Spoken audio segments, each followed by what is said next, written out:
Like I literally, like, I should be in prison or dead. I sold ecstasy, I sold lean, I sold like everything. But I always just wanted to make money because I never had it. So I'm selling cocaine, right? I'm 13 years old, and it just things just escalated like so fast, very quickly. It was insane. It was nuts.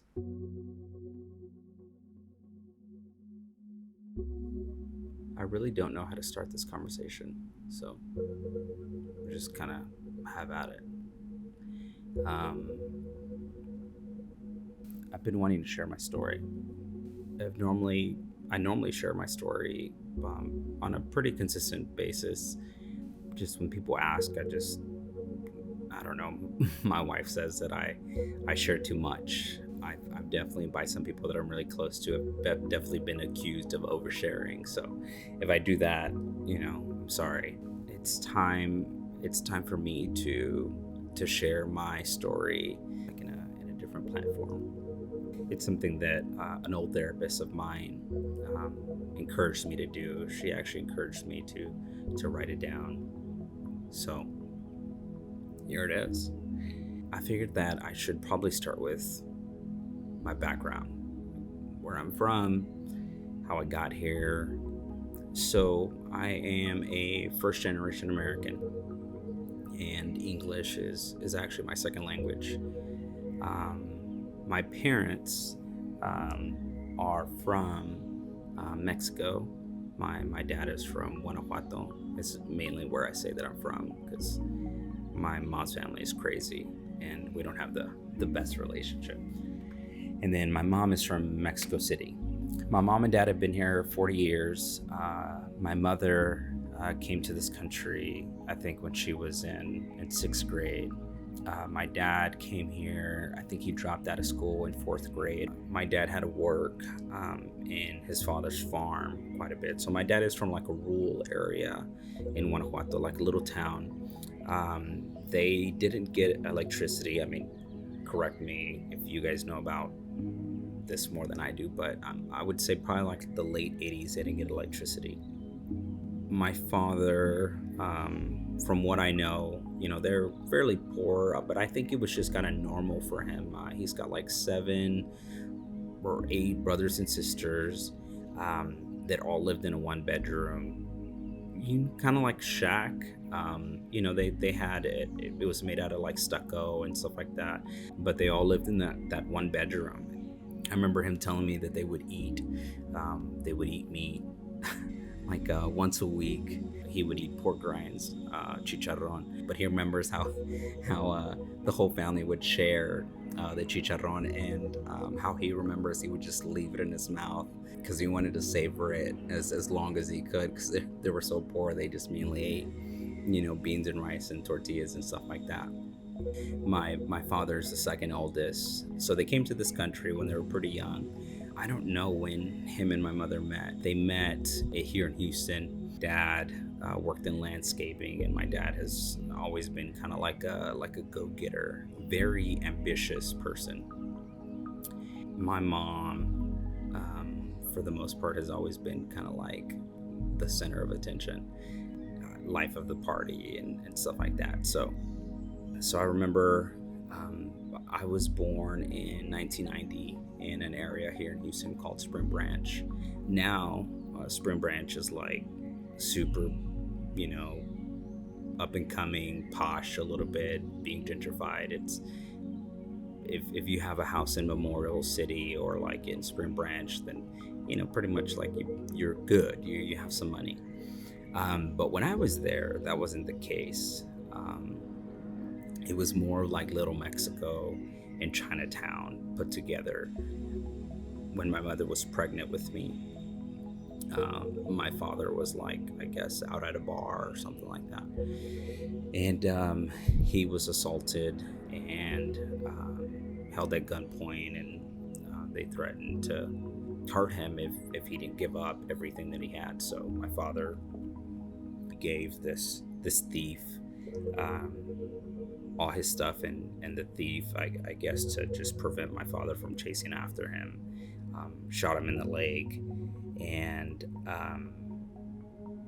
and just took off. And so I don't know how many gunshot wounds my father had in his leg, but I remember um, most of my life up until I was like 4 or 5, like my father was in bed, um, and I think now looking back, um, he went into like a depression, and he lost his leg, and he couldn't work, and he was embedded for a number of years.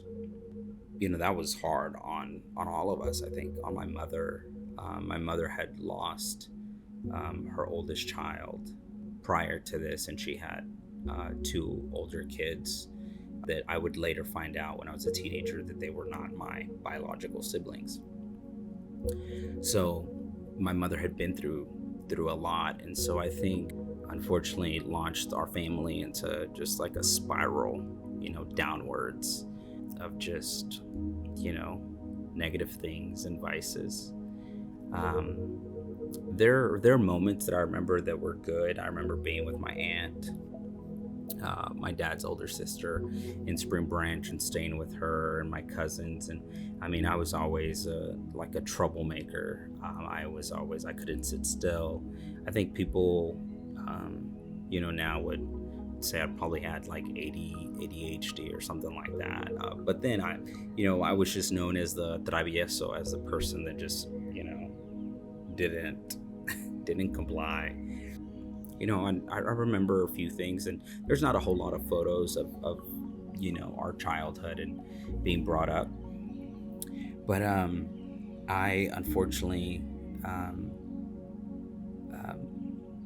I developed, I think when I was a teenager, around 9 or 10, a little before being a teenager, I developed like this like huge resentment and this anger. I started noticing how other people had things that I didn't.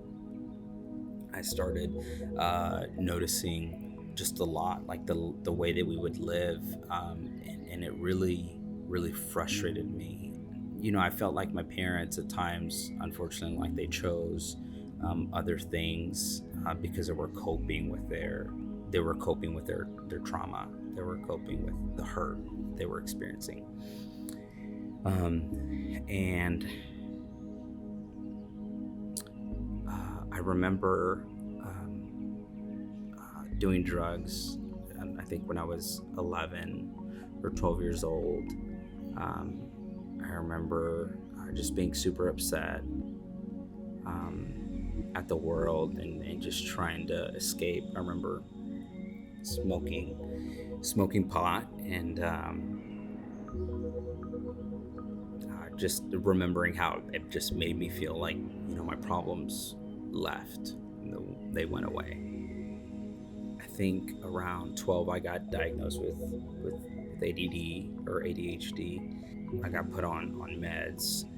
These meds just kind of like opened up my eyes a lot, and helped me focus. And then I started trying to figure out the root cause of why I was so angry, and how I wanted my life to change. So I knew that I needed to get better in school, and I needed to go ahead and just kind of fix the situation that I was in. And I went to my mother, and I asked her if I could go to summer school. My mom told me that I couldn't, because we didn't have the money.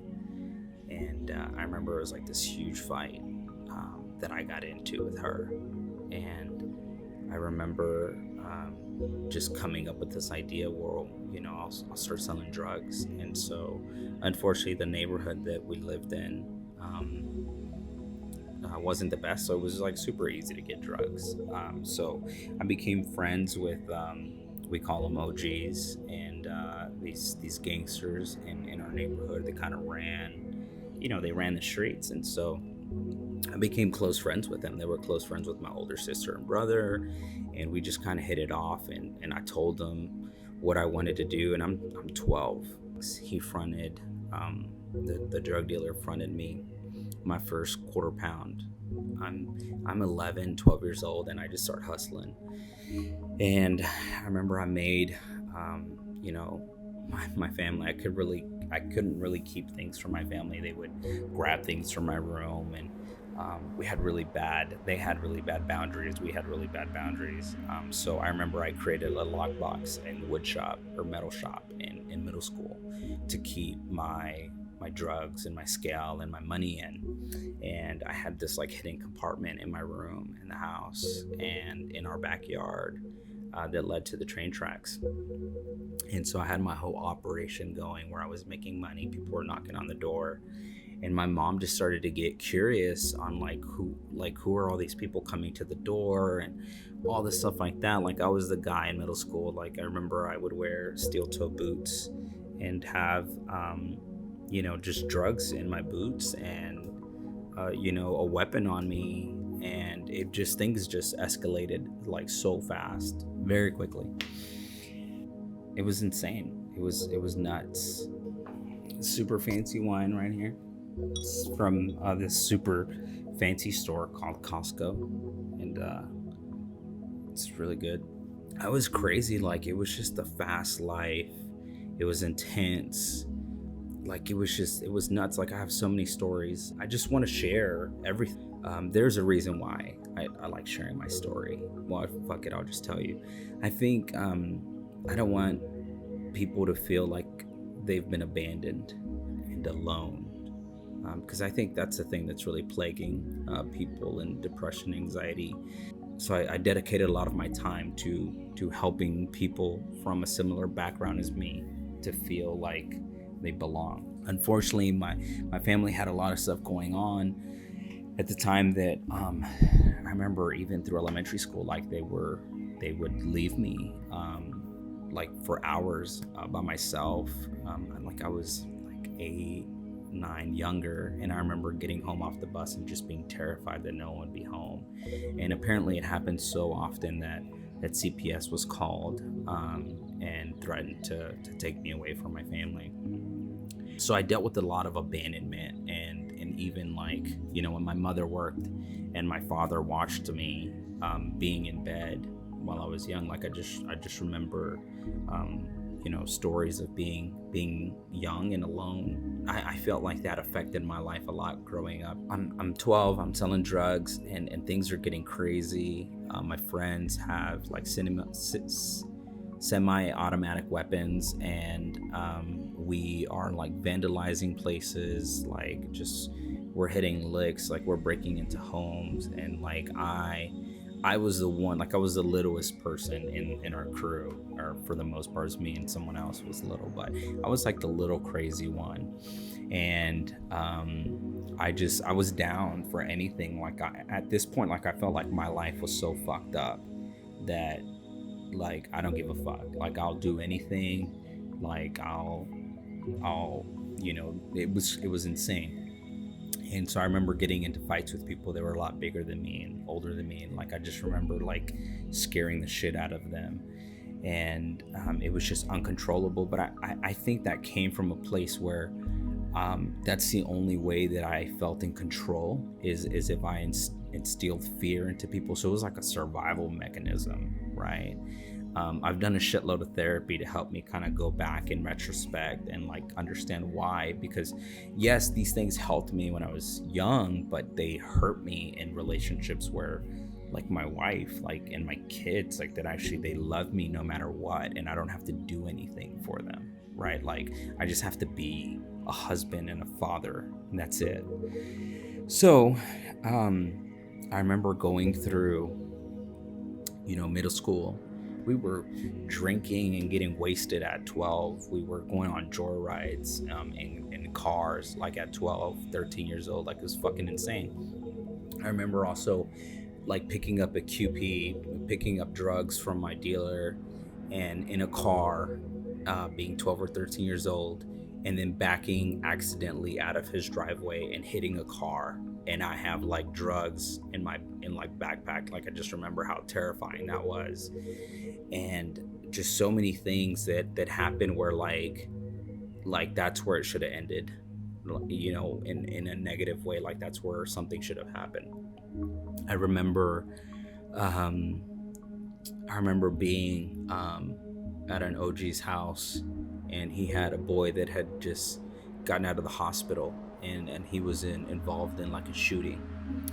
He's this big, like huge guy, like huge. And I'm 13 years old or something. I don't remember, but I just remember like he pulls up his shirt and he shows me his like shotgun wounds that he has in his stomach, like two parts in his stomach, and he's saying like the only reason I survived is because I was so big, and he had towels in there to keep from staining his clothes. And I just remember being 13 and just saying like, I will never let anyone shoot me, because I'm gonna shoot first.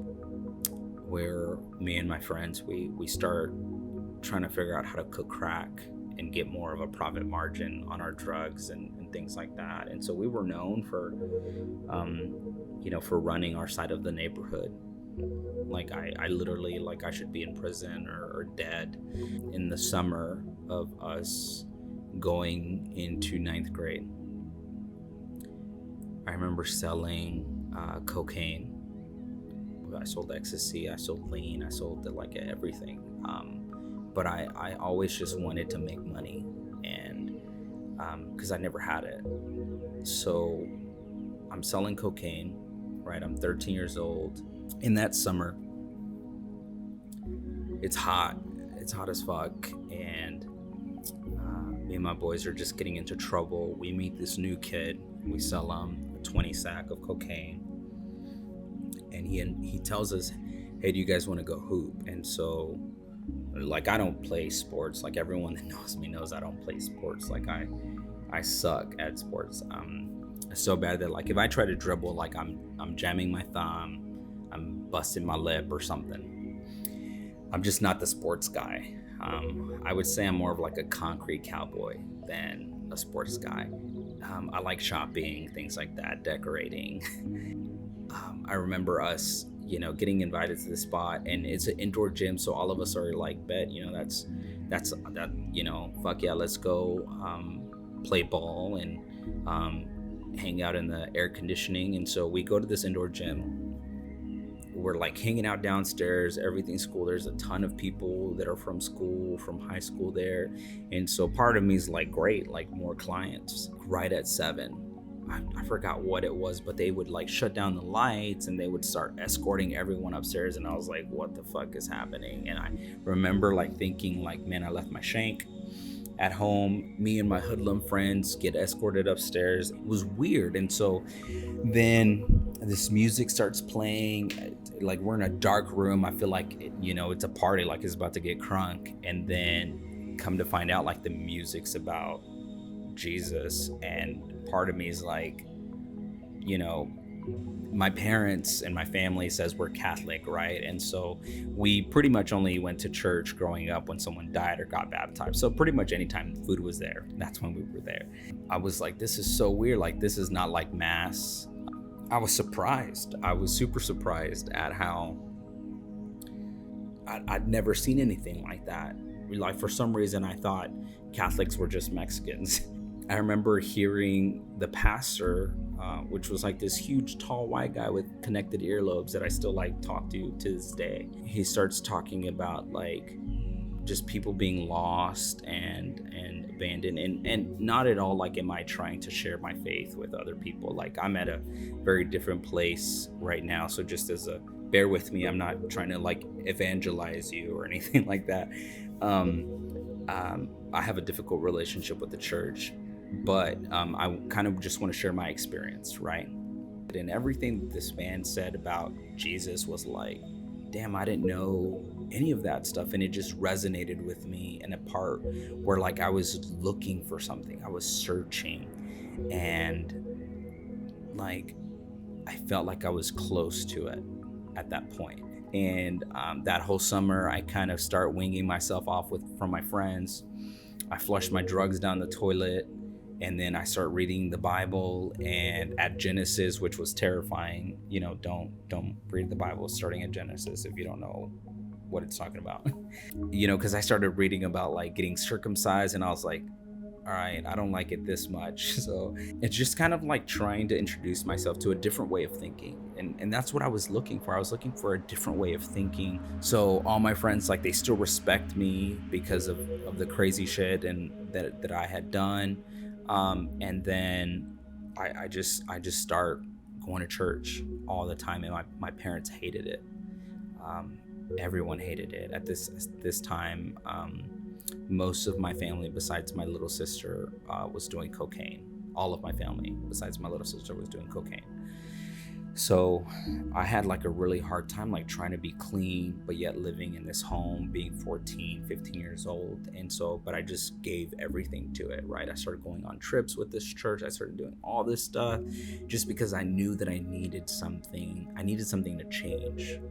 I remember seeing on the news that someone had done an in-home invasion and tied up a family and robbed them, and then all my friends were sentenced to prison.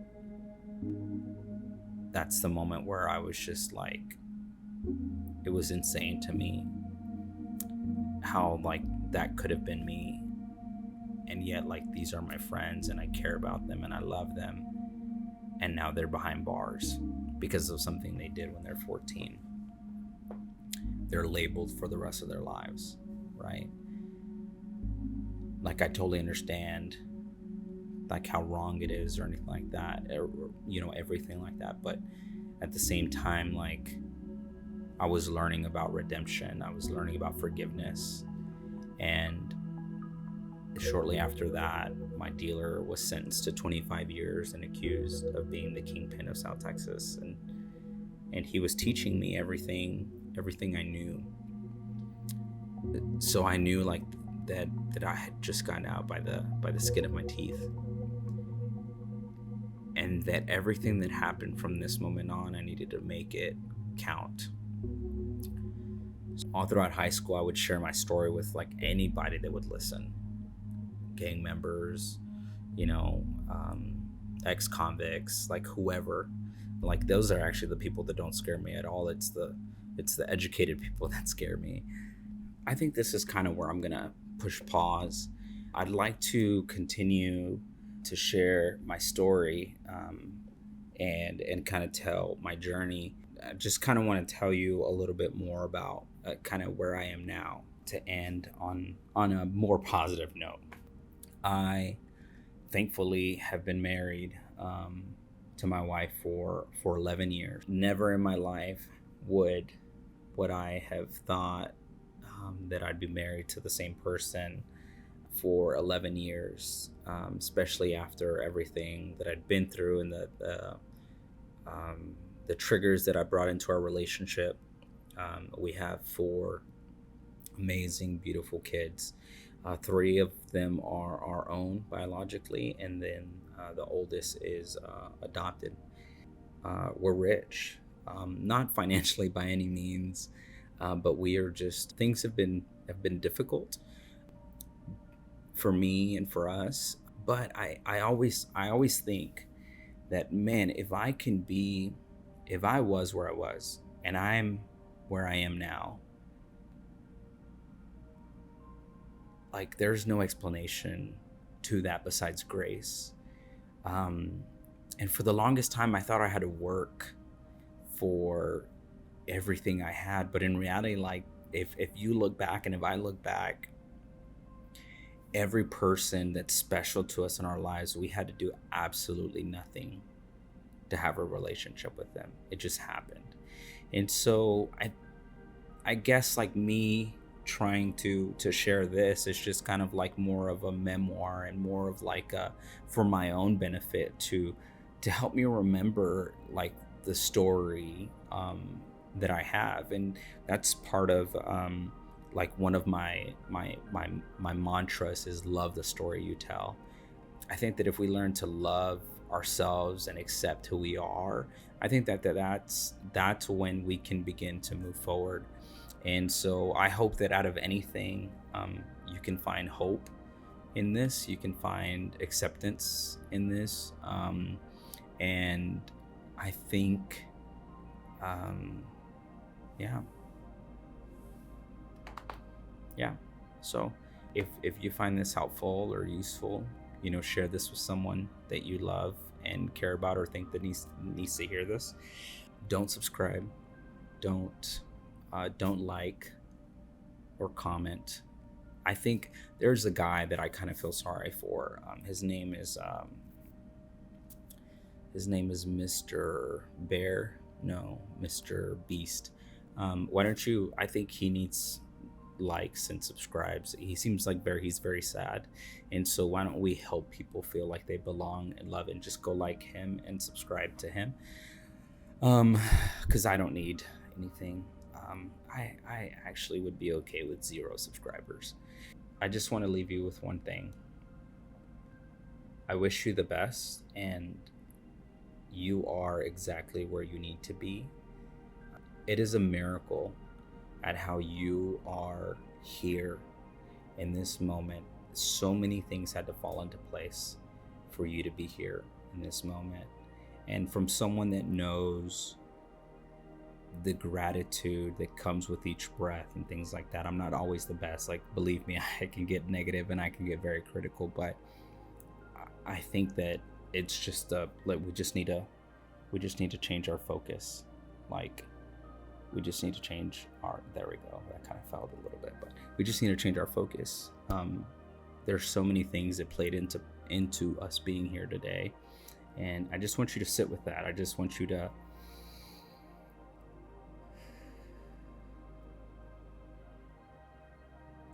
feel it. Just feel you being connected to the ground, and you are where you need to be, and where you're at right now isn't forever. So I know that good is in store for you. I know that good is in store, for the people that you love, and that you have what it takes to get through what you have right now, or to get through what you're going through right now. All right. Love you. Bye.